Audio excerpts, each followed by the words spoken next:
Was Zay Flowers the right pick for the Ravens at number 22 overall in the 2023 NFL Draft? We talk about that. Get into the notion of Baltimore potentially running out a somewhat positionless defense in 2023, and also getting into how the Ravens 2023 schedule could look. All that and more coming up next here on this Tuesday edition of Locked On Ravens. You are Locked On Ravens, your daily Baltimore Ravens podcast, part of the Locked On Podcast Network. Your team every day.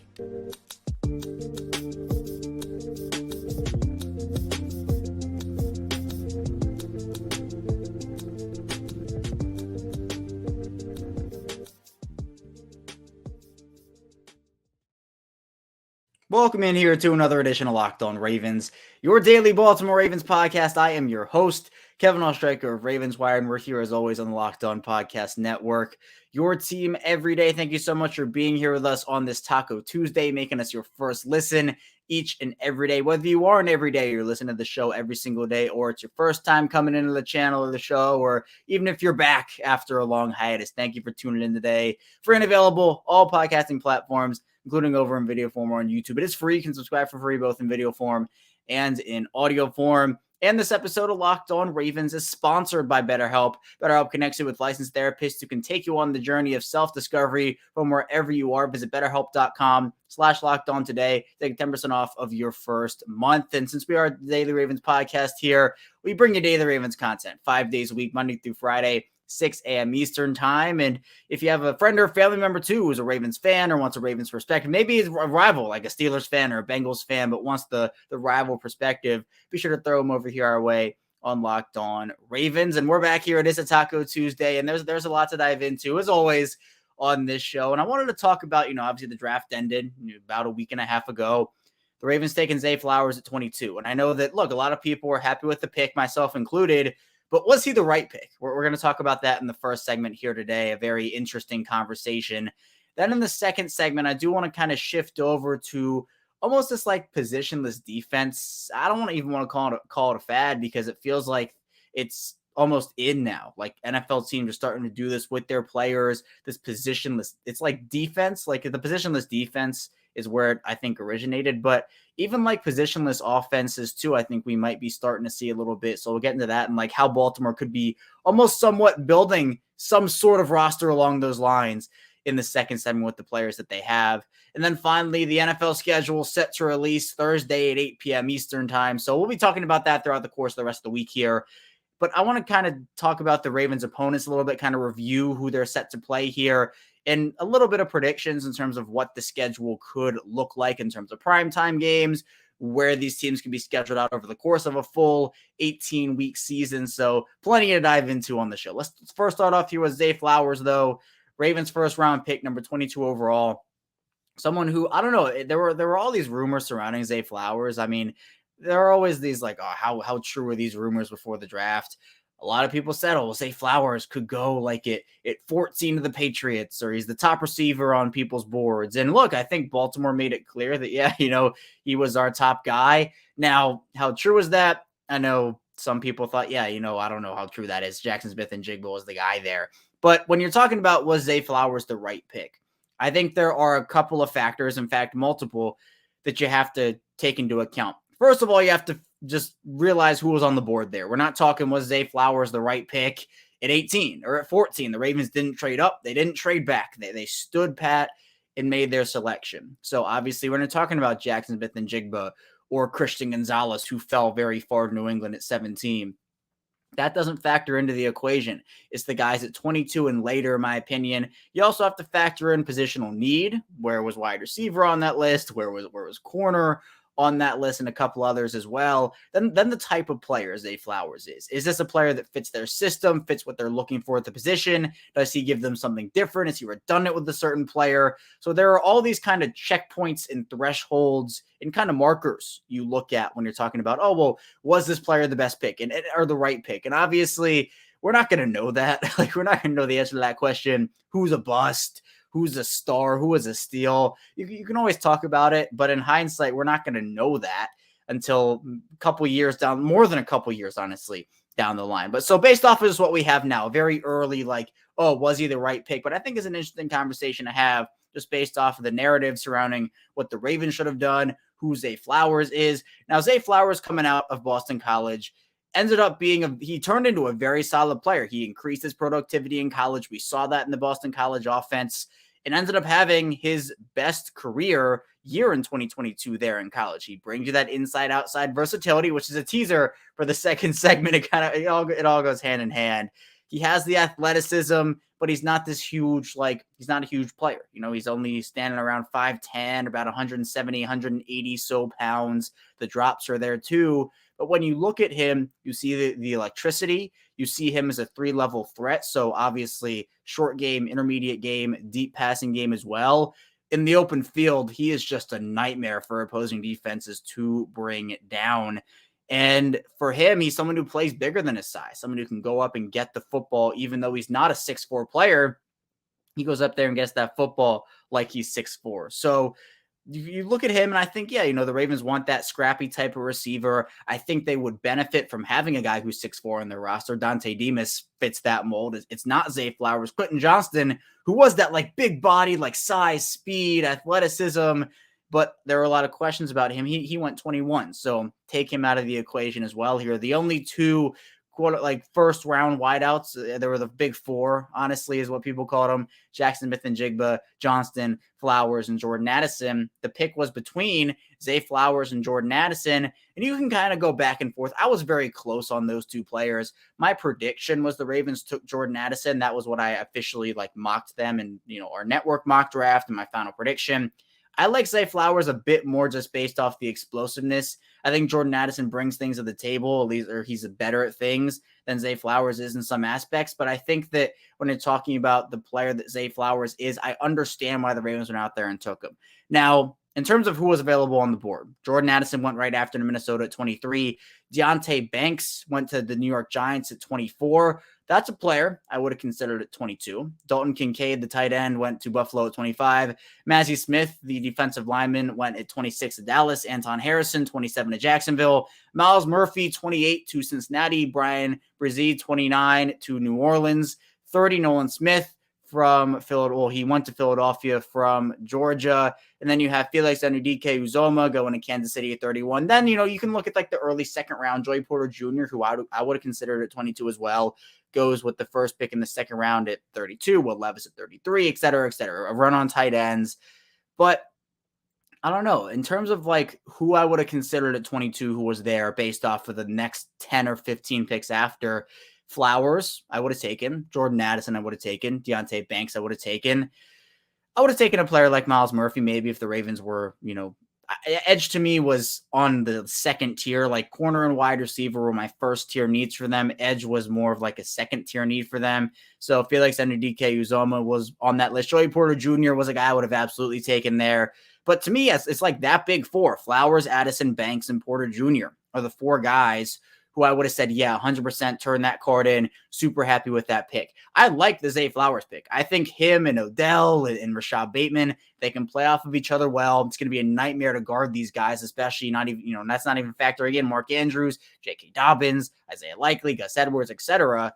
Zay Flowers gives you an explosive element, another really solid wide receiver. And I think Flowers, I don't know. I feel like Flowers fits the offense. Todd Monken wants to run a bit more. Now, in terms of what my positional rankings were in terms of need for them, wide receiver and cornerback, honestly, I think cornerback was my first need for them.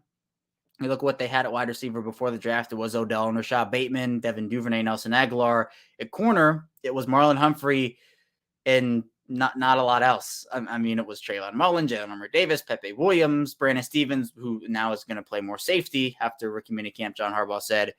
So to me, corner would have been my pick there. I really like Deonte Banks. I think he's going to be one heck of a corner in this league.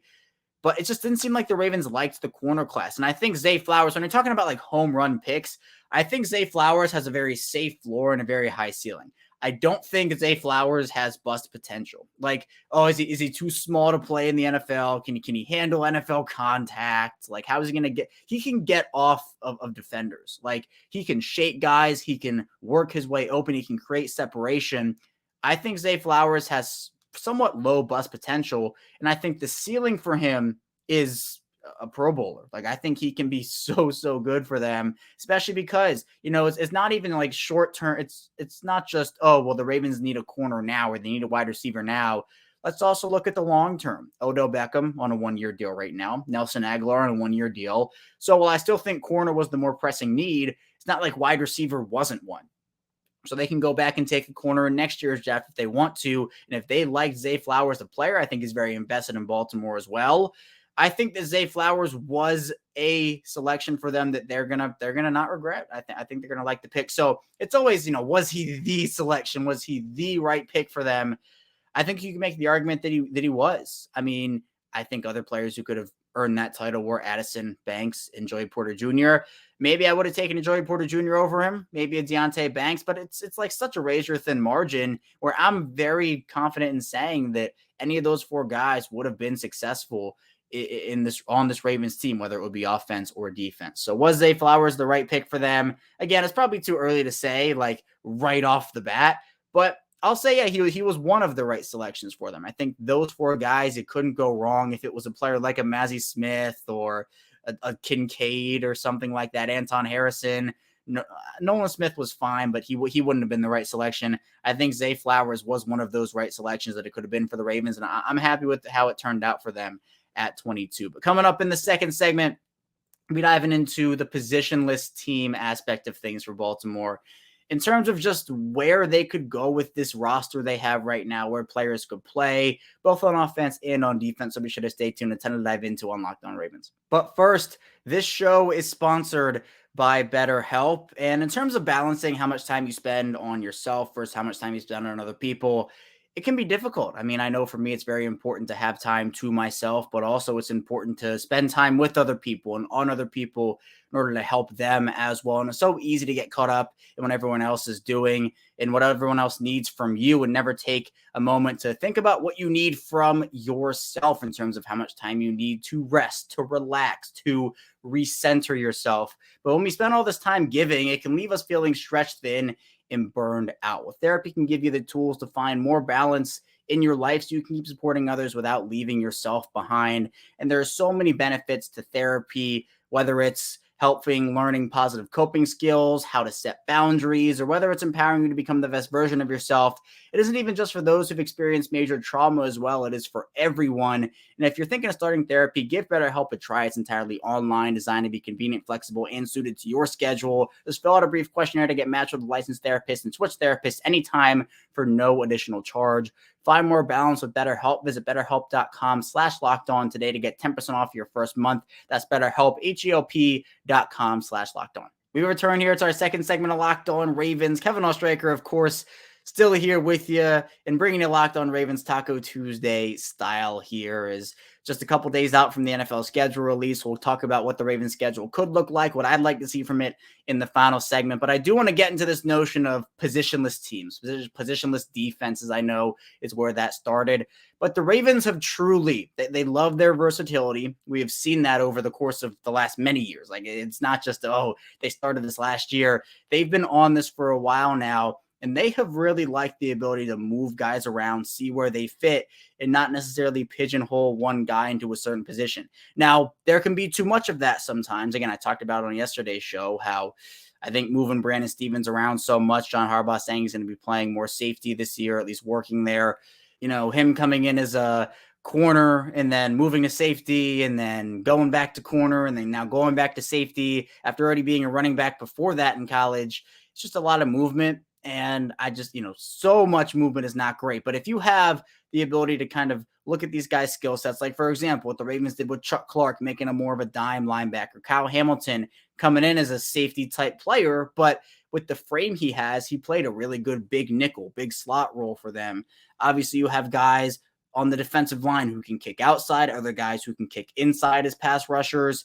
Corners can play safety. Safeties are starting to play linebacker. You can move all these guys around. And I think when talking about the Ravens draft class, it's not just the defense. Like on offense, you're starting to see tight ends line up in the slot, tight ends line up out wide. Obviously, with wide receivers, the positional versatility of having guys being able to line up both inside and outside on the offensive line side of things. I mean, the Ravens have had one of the most versatile offensive linemen in the league for the past couple of years in Patrick McCary, who can play center, play guard, play tackle. Like, he is that versatile piece, and you can move guys around. You can kick some of these maybe guards outside if you need to, or what a lot of people are doing now is they're kicking tackles inside because of, maybe foot speed concerns or, mobility stuff. So you're able to do a lot of things with these players nowadays. And it seems like the NFL has truly, or I don't think it's all the way there yet. I'm not saying a quarterback is all of a sudden going to line up at safety, or a defensive lineman's all of a sudden going to, play corner. But you have players like that. Trenton Simpson, kind of where I was going with that. Like, Zay Flowers is a guy who can play, again, inside and outside. Now, I think he plays a lot of his snaps inside, but you can move him outside. It's not like he's pigeonholed there.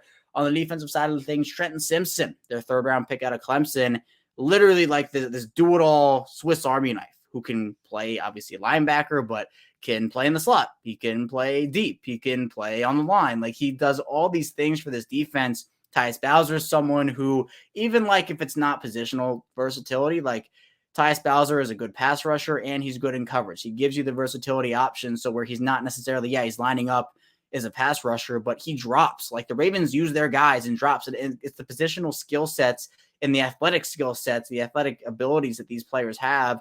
We're starting to see it more and more throughout the league. And I think it actually benefits what the Ravens want to do overall, because they're a team that likes rotations. They're a team that likes confusing looks for their opponents.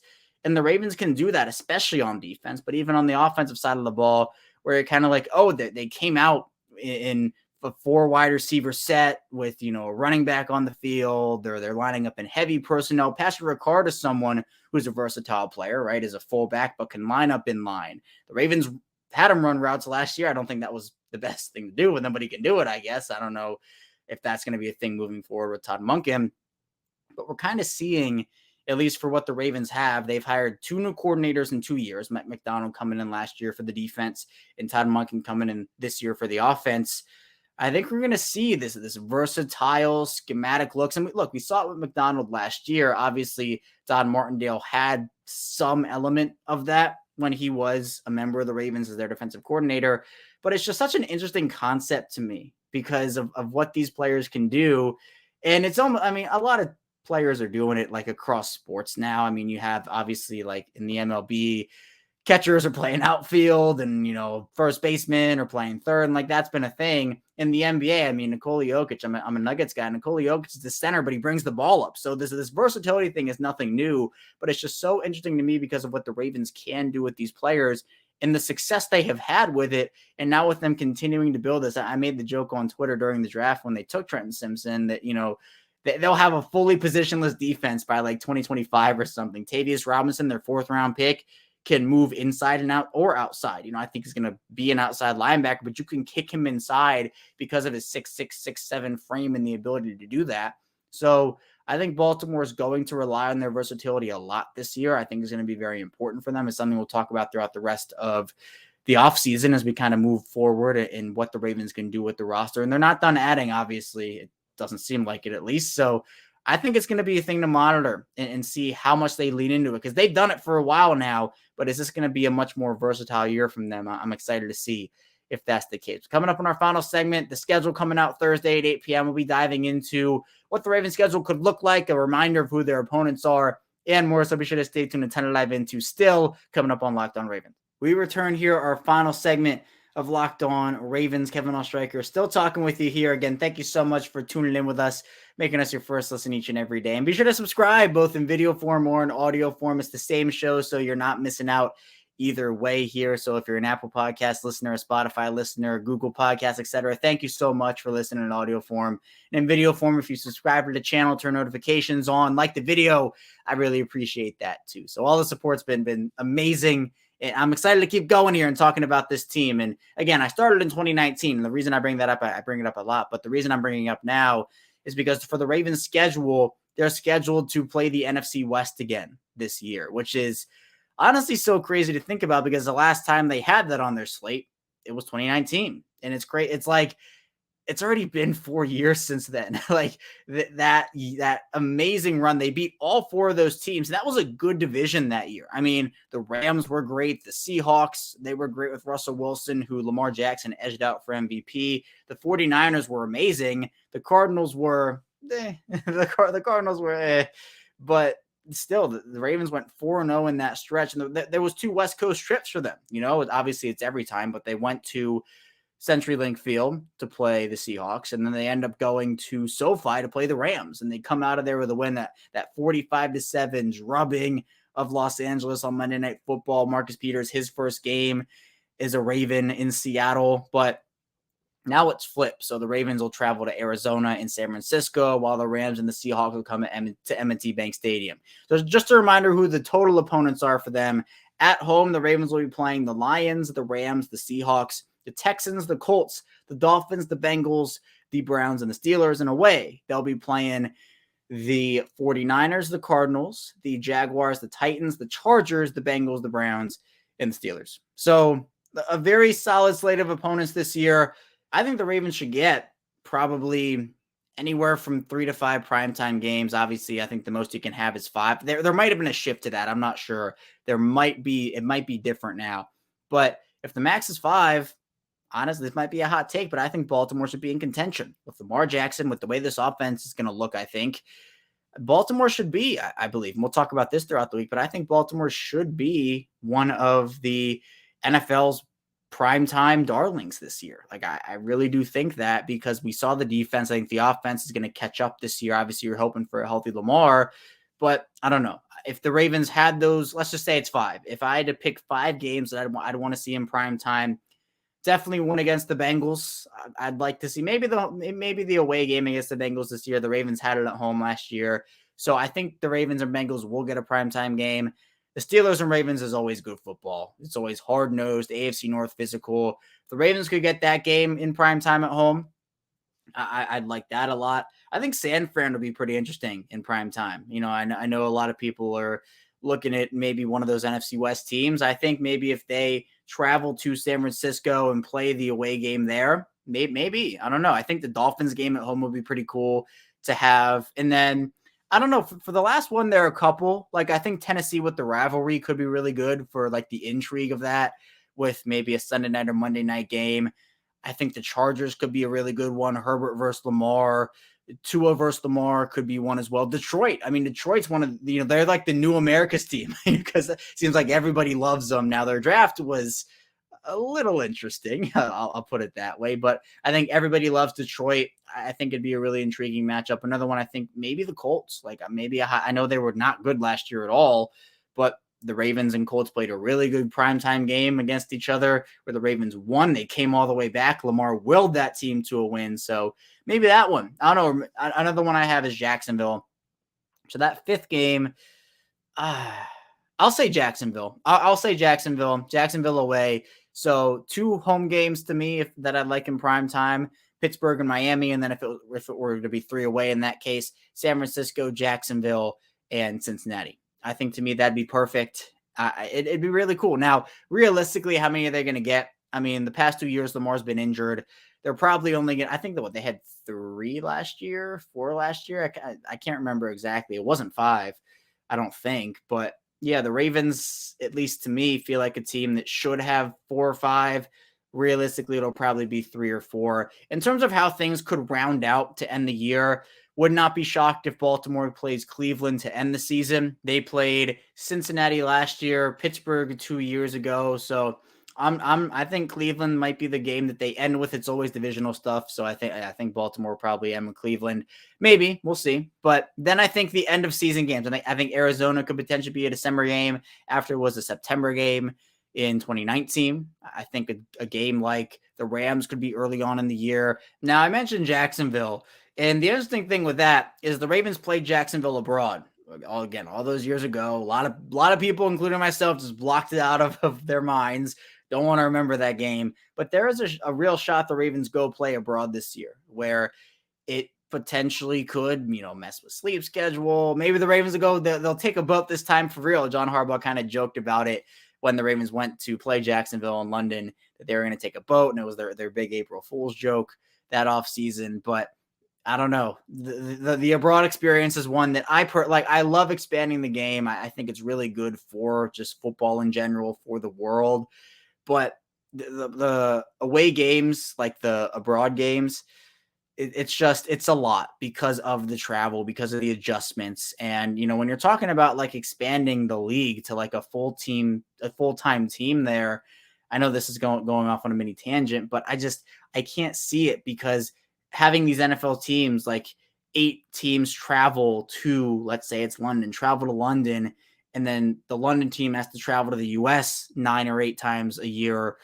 I don't know. But regardless, Baltimore realistically could play abroad this year, and that's something we have to keep in mind. So I'll predict that's a middle of the year game if it does happen. I don't think it'd be too early or too late, but there's a lot to like about their schedule. I think realistically they could go like a 12-5, 13-4 with this schedule, depending on how the rest of their roster shapes up. Obviously, health is a big part, and health permitting, that's a big thing, because again, in order to win a Super Bowl, a lot of things have to go your way. Health is one of them. So I think for Baltimore teams, you can't overlook any team, but teams like the Texans, maybe a team like the Titans, what's there, the Cardinals, you can say, oh, those are going to be easy wins, but they're never easy wins. The Ravens always, it's 1 or 2 games every year. They beat a team they're not supposed to beat, and they lose to a team they're supposed to win against. Like it's just clockwork for those organizations. So every team in the NFL can beat you, and you can beat every team in the NFL. It's just how it goes. But I'm excited to see their schedule and how it plays out. But